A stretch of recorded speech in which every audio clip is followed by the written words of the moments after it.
readers, Chris here. By the time you're watching this video, I will hopefully be on vacation somewhere on a beach because right now it is incredibly hot and humid here in New York. I'm dying, probably sweating, but that's okay. And I'm in a little bit different area than normal. I feel like my voice is echoing, but bear with me because today, per request, I'm going to talk about my top 10 current favorite YA fantasy series. This is a request that Reading Nymph made, it feels like forever ago. I'm just finally getting to it. I thought this would be a great video to share while I'm on vacation. So before I go through this list, at first I was debating whether or not I actually wanted to rank these because I love all these books and it's super, super hard. But I'm gonna rank them anyway. Of course, these are only books that I've actually read. These are my personal favorites, so this list is 100% completely biased. And also one other thing, I am gonna cheat a little bit because some of these books are kind of on the fence of what is considered YA versus middle grade. Because the fact is, when I was growing up, there wasn't really such a thing as YA. There was like adult books and there was like children's books, and then everything in the middle was kind of all in the same category. There wasn't the different so many different categories like there are today. You'll see what I mean when I get into it. I'm gonna stop talking now and jump in with my number 10 favorite YA fantasy series, and that is going to be Caraval by Stephanie Garber. Once again, just going to reiterate this, these are all series, so they have to have at least 2 or more books in them. So Caraval by Stephanie Garber. Caraval is about a young girl named Scarlett. Scarlett has a sister, Tella, and they both have this like horrible, overbearing, abusive father. But in this world, there is this magical carnival that kind of travels around. It only shows up once in a while, and you can only get into Caraval if you have a magic ticket. Once you get in, if you get in, there's basically like a game that is played. So lo and behold, Scarlett and Tella have been trying to get to Carnival, trying to get tickets and invited for so long. They finally get a chance, but when Scarlett gets there, everything is turned on its head and she's pulled into this crazy game where she thinks that all these things are happening. She thinks that people she loves are in danger. There's this mysterious, Caraval master. No one knows what's going on with him. I don't want to give too much away because I don't want to give away spoilers, but let me just say that the setting of this world is absolutely magical. It's magical.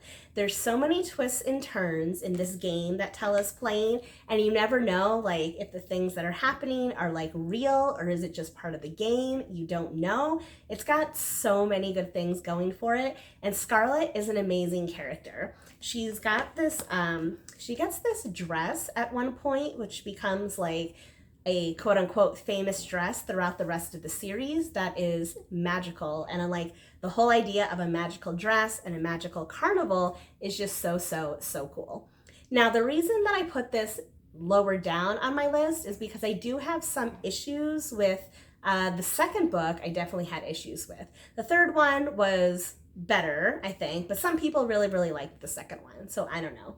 But overall, I think this is a great series, and if you're someone that maybe you haven't read a lot of YA fantasy before, I think this one would be a great one to start.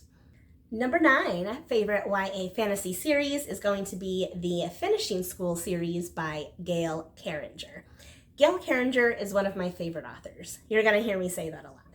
But mostly she's known for her adult fantasy books. She has a couple different series, and she basically writes steampunk fantasy. So think Victorian England with the corsets and, all of that stuff. But then it's also got magic and inventions and that whole steampunky vibe, which is so cool and so much fun.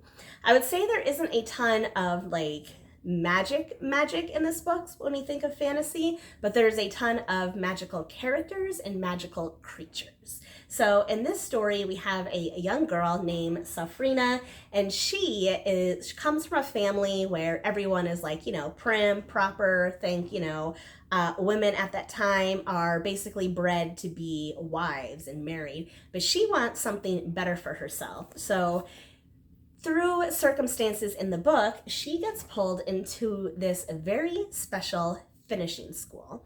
Now, finishing school, typically in like the normal sense of the term, is something where they send young ladies to learn skills to be a wife, like how to serve a meal and how to walk straight and manners and all that stuff.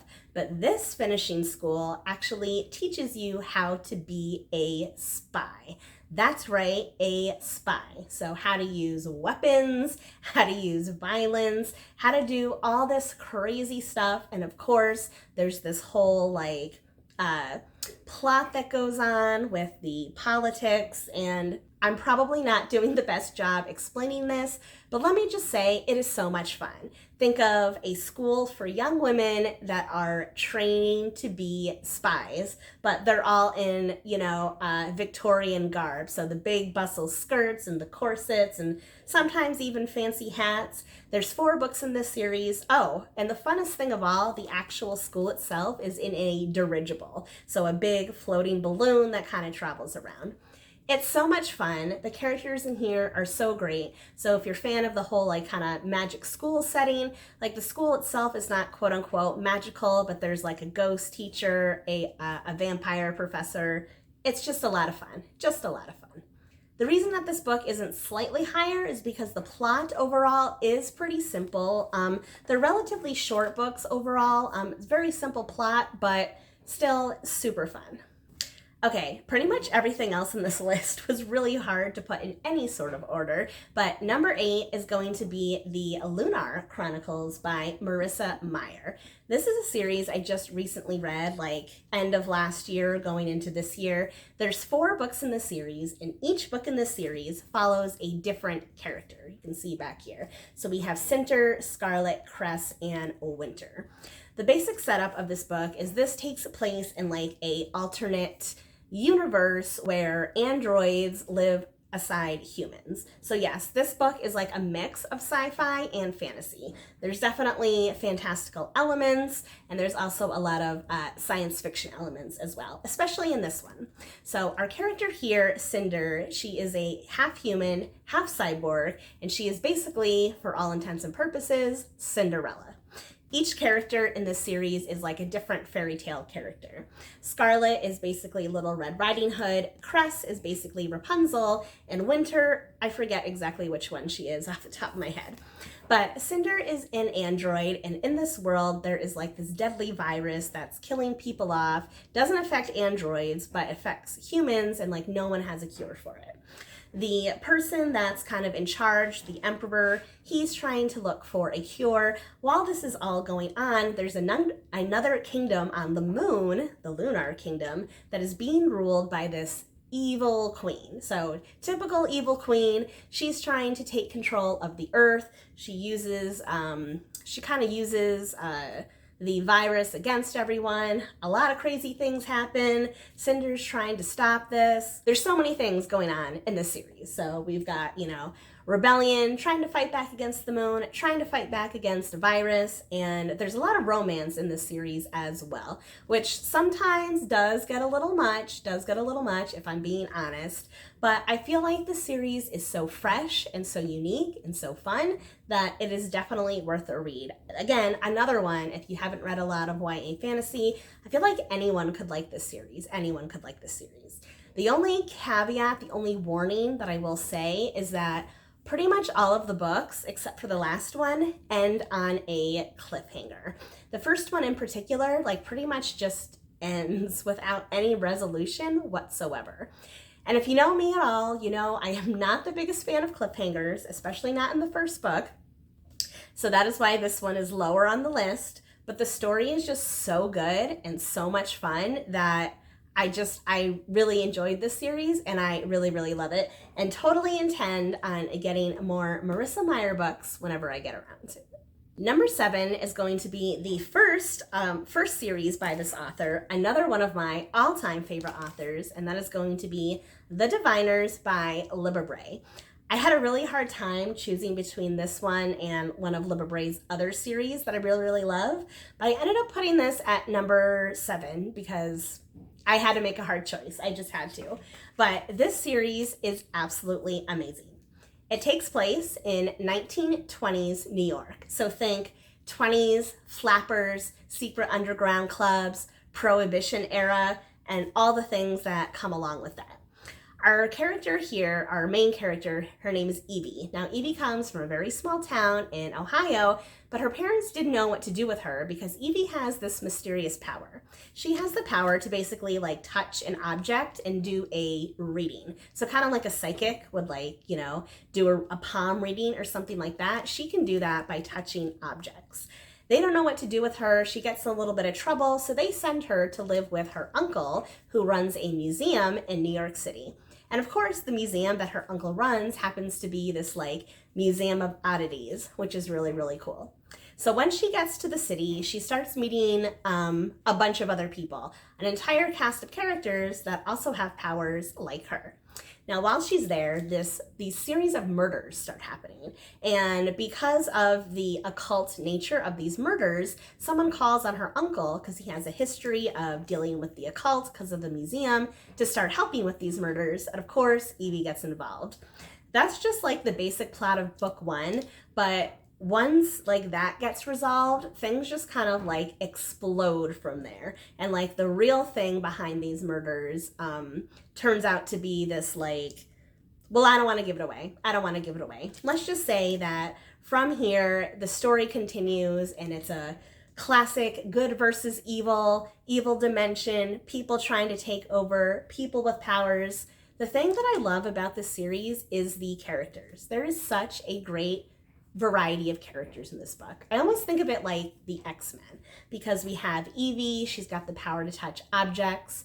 She meets a young girl named Theta, and Theta has this like fire power. Henry has the power to like go into dreams. There's an Asian girl. She also has kind of a dream walking power. But this book is so great and has such a diverse cast of characters,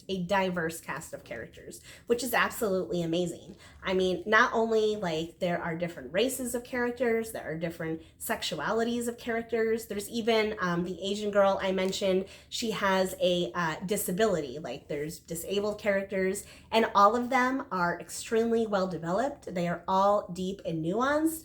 They're all amazing, all amazing. So many good things about this series, so many good things. It's absolutely amazing, definitely one of my favorites. Why is it so far down on the list? It was so hard to pick. So I'm sorry, one of my favorite series of all time, The Diviners.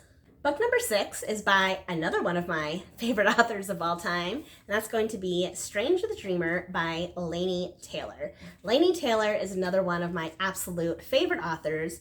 She only has this and one other series, but hopefully she's going to come out with more soon. Oh, it's going to be so hard to explain this book because it's one of those books that you just have to read.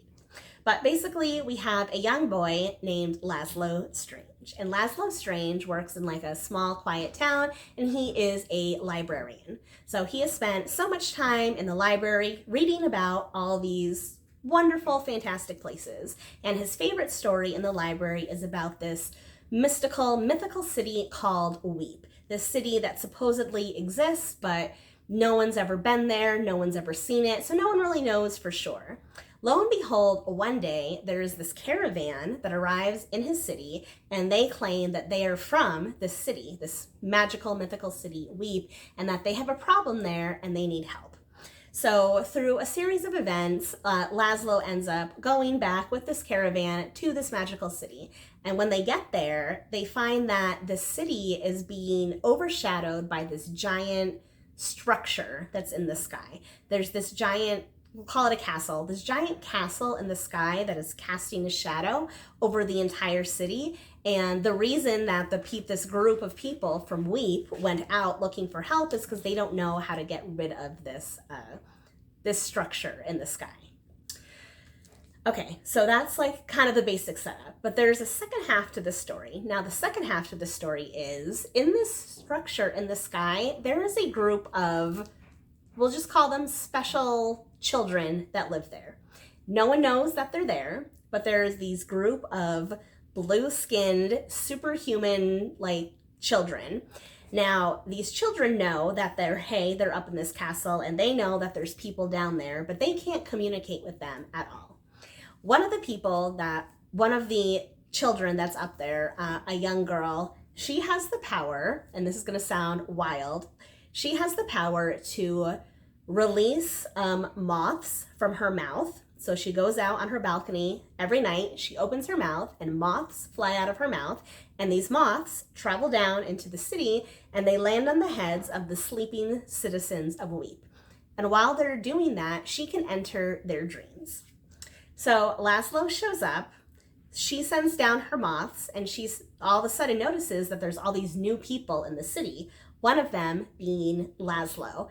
Now, lo and behold, the whole time the moth lady has been doing this, no one has ever interacted with her before. Like I mentioned, no one knows that they're up there, but Laszlo can see her. Laszlo can interact with her, but only in her dreams. So that's as far as I'm going to say what this story is about.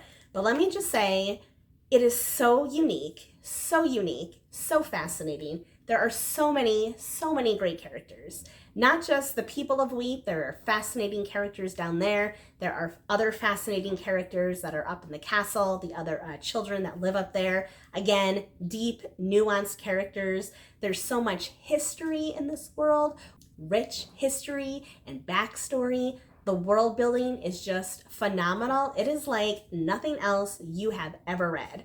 Nothing else you have ever read. So why is it so low? I had to make a choice, but let me tell you, oh my God, you will not be disappointed if you pick up this series. It's only 2 books. It's a duology. You will not be disappointed if you pick up the series. It's only 2 books, so totally doable. So if you have not read it, go pick it up now. Book number 5, another favorite of mine. Obviously, these are all favorites of mine. I don't know why I keep saying that. I'm going to try and stop. And that's going to be His Dark Materials by Philip Pullman. So if you are familiar with the series, this includes The Golden Compass, The Subtle Knife, and The Amber Spyglass. Yes, there's been a few movies. Yes, there's been a TV show. If for some reason you are not familiar with this story, basically the world that The Golden Compass takes place in is a world that's very much like our own world here, except in our world, our souls are, inside our body somewhere, but in this world, a person's soul is actually external. Their soul is external and takes the form of an animal. So our main character, she's a young girl named Lyra, and when children are young, their soul kind of changes animals, changes shapes until they reach around 16, and that kind of finally settles on a shape. So Lyra is not 16 yet, so her soul can technically change shapes, but the most common shape that it takes is an ermine or stout, which is basically, you guessed it, a ferret. So she has a little white ferret, and his name is Pantamalion, because yes, you can talk to your soul and they can talk back to you. Pan for short. So you can already tell why I love this series so much. So Lyra's father is this well-known character within this world. He's a professor, and he has made it his life mission to try and find this magical stuff that they just refer to as dust. And no one really knows what dust is or what it does, but her father is trying to find dust and harness its powers. And they don't really know why in the beginning, or they don't explain it till later on, so I don't want to give it away. But let's just say that the way that they find dust is very It's not great. It's not great. Her father is not a great person. So Lyra kind of gets pulled into this plot where her father is trying to find this dust, but there's also another group, which for all intents and purposes is the church in this world. So you kind of have the state and the church, the government and the church. And the church is also trying to find dust because they're the church, they are anti-dust. Like, they don't want to believe in dust. They don't want anyone else to believe in dust because that would be a power that's not the power of the church, and they're against that. So that's like a real oversimplification, but let's just say that Lyra gets pulled into this whole plot, and the reason it's called the Golden Compass is because there is physically a compass that she uses. Now, this compass is a magic compass, and it has a whole bunch of different symbols on it, and you have to go through like training in order to be able to read the compass. But basically, the basic premises is that you can ask it a question, whatever you want, and it will provide you the answer if you know how to read it. So Lyra uses this compass to try and find her father, to try and stop him from what he's trying to do. And that's just kind of the basic plot of book one, and it just kind of gets crazy from there. The reason that I like this book so much is because it's one of those stories that works on multiple levels. And so many things that happen in this book are allegories for things in our real life. Like, the whole purpose of the church in this book is really a reflection of like the way that organized religion works in our real world. And it becomes very apparent by the end that that's the case, because this book gets real heavy into religion at points, but I find all of that stuff absolutely fascinating. So that is why I love this book, this series. My fourth pick, and I know I'm probably going to get judged for this, but that's okay, but that's going to be the Shadowhunters series by Cassandra Clare. Yes, this series has some ups and it has some downs. There are a ton of books in this series, a ton. So the original series, which was called the Mortal Instruments, was about 6 books. And then the second series, the Infernal Devices, that was 3 books. There's the Dark Artifices, that was 3. And now there's a new one coming out. Now, any series that has that many books, not all of them are going to be great. And honestly, the original series, the original 6, are probably the worst out of the bunch. So that's why I'm holding this particular book, Clockwork Angel, because this is the first book in series 2, and this is when things start to get really good.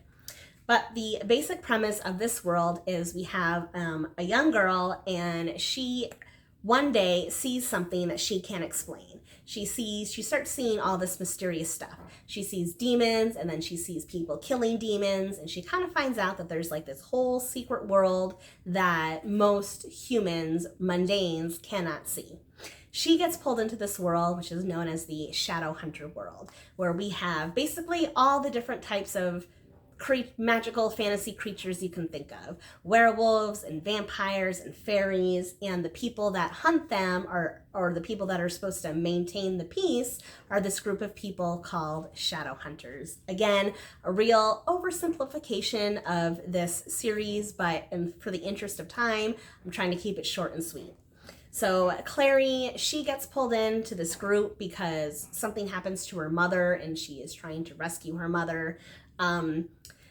The one thing in the series, especially the original one, that is not great is that Clary develops a relationship with one of these Shadowhunters named Jace. And I don't want to go into why, but let's just say that their relationship in the beginning of the series is very problematic. Luckily, it does resolve itself by the end, but it is problematic in the beginning. So again, why is this series so high on my list? Because it's corny, but I absolutely love it. I absolutely love it. And this series features one of my absolute all-time favorite characters, who is Magnus Bane. If you're not familiar with Magnus Bane, you've never heard of Magnus Bane, he is an incredibly gay, flashy, flamboyant, like 1,000-year-old warlock, and he is absolutely fan-freaking-tastic. Magnus Bane is one of my favorite characters of all time. He is absolutely hilarious. He is so much fun. I absolutely love him, and that is why That is pretty much the reason why this book is so high, because of Magnus Bane. All right, getting to the top 3 here, bear with me. Book number 3, or I should say series number 3, is going to be Daughter of Smoke and Bone by Laini Taylor. Yes, another Laini Taylor series. This is her original series, the first one that she ever read, the first one that she ever wrote, and I feel like you need to read this one first before you read Strange the Dreamer. I mean, you don't have to, but I would recommend it. So, Daughter of Smoke and Bone features a young girl named Karu who is growing up in the Czech Republic, in Prague, which is such a super cool setting. So Karu is this blue-haired young girl, and while she's going to school to be an art student, she also has like a, I wouldn't even call it a day job, we'll call it a night job. And her side job is that she goes and she collects teeth. Yes, that's right, actual teeth. She collects teeth from animals and she also collects them from people. And she brings these teeth to her family of monsters. That's right, she has a whole family of monsters. The head of this family is this creature known as Brimstone. Brimstone collects teeth and he uses these teeth to grant wishes to people. I mean, again, if you heard me talk about Strange the Dreamer, you can just imagine this world is just so unique. Now, Karu doesn't really remember her past. She only knows that she woke up one day with Brimstone and his other monster family, and now she's living this life. She doesn't know like what happened in her past, and let's just say what happened in her past is absolutely crazy. About halfway through the book, it takes a huge twist, absolutely blew my mind when I read it. I don't want to get into it, but basically, let's just say that there are more worlds than ours out there, and yeah, this book has everything. It's got heart, it's got humor, it's got romance, it's got action, it's got magic, it's got wonder. It's amazing. I love it. This is what made me fall in love with Laini Taylor, so definitely I would recommend this. Book number 2 is going to be another Libba Bray book that you've heard me talk about before, and that's going to be her Gemma Doyle trilogy. There's 3 books in this trilogy, starting with A Great and Terrible Beauty, and then there's Rebel Angels and The Sweet Far Thing. This is the series that started my love for Libba Bray. This was one of the first like YA series I read after when I talk about number 1. So this series starts out, we have a young girl, her name is Gemma Doyle, and similar to what I said in finishing school, this takes place in like a period of time in England when women were supposed to be bred to be wives. So Gemma is sent to this boarding school for young women so she can learn manners and polite society and all that fun stuff. You can see I really kind of like that stuff. But the school, while it is a normal quote-unquote boarding school, there's also some mysterious things that start happening in the school. Mysterious things, mysterious societies, but not like your typical mysterious society. Gemma ends up meeting a bunch of girls. Some of them she becomes friends with, some of them she becomes enemies with. And as she starts to dig deeper into the secrets of the school, like all these crazy things start happening. The reason that I love the series so much is, 1, the characters. The characters are amazing. Gemma and her little group of friends are some of the most deep, nuanced, and complex characters I've ever read in a YA story. Every single girl in this book has, I can't even tell you, you just fall in love with every single one. Even the ones that are like the typical quote-unquote mean girl character, because of their stories and what happens to them in their arc, you just fall in love with them. And at one point, I think in book 2, like I think I actually cried. My heart just broke for some of these characters. The things that these girls had to go through at that time, and like not having a voice and not having a power and not having a choice. But then through the things that happen in the school, kind of discovering that maybe they do have a power and they do have a choice. This is such an empowering story, I read this at a point in my life where I was a young girl, struggling to figure out who I was and what I wanted. This series could not have come at a better time in my life. It helped me through a rough time, and for that point alone, this will always be one of my absolute favorite series. I talk about it all the time, and hopefully I will convince one of you out there to pick this up. It is older now. This book came out originally in 2003, but it is definitely worth a read because it's just an amazing and great story, and has all the things that you love in a YA fantasy. Magic, romance, action, adventure. It's got all the things, and it's amazing. So that brings me to number 1 on my list. And yes, I know I'm going to get judged for this because this book is no longer classified as a YA story. But as I explained earlier in the video, when I was going out and buying these books, when these books were being released, they were marketed to me as a YA person. I was in high school when these books came out, and therefore they were YA for me at the time. And like I said, at the time, there wasn't really such a thing as YA, at least not like it is today. And that's going to be Harry Potter. I don't think I have to say a lot about Harry Potter at this point. Most people know what Harry Potter is and what it's about. All I'm going to say is this: no matter how old I get, no matter how many books I read, no matter how much I change, Harry Potter is always going to be my favorite YA. If you want to call it middle grade, fine. It's my favorite middle grade, and I cheated, but I don't care because it is my favorite book series of all time. I will never forget the feeling that I felt standing in line at Borders at 3 a.m. waiting to get the newest book, staying up all night to read it, talking about it with my friends. Like, there is just... this book has a special place in my heart and my life. It's always going to be my favorite. I don't know what else I can say about it other than it's my favorite. It's my favorite fandom. Harry Potter till I die, and that is it. So there you have it. Those are my current top 10 favorite YA fantasy series. If you'd like to see me do like a standalone fantasy or maybe an adult fantasy, definitely let me know in the comments section below.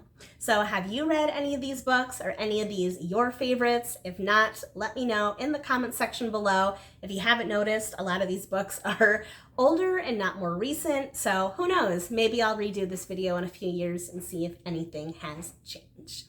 As always, if you like this video, please give it a thumbs up. If you're not already, please subscribe to my channel. It really helps me out, and I'll be coming to you with more bookish videos when I come back from vacation. All right, everyone, happy reading.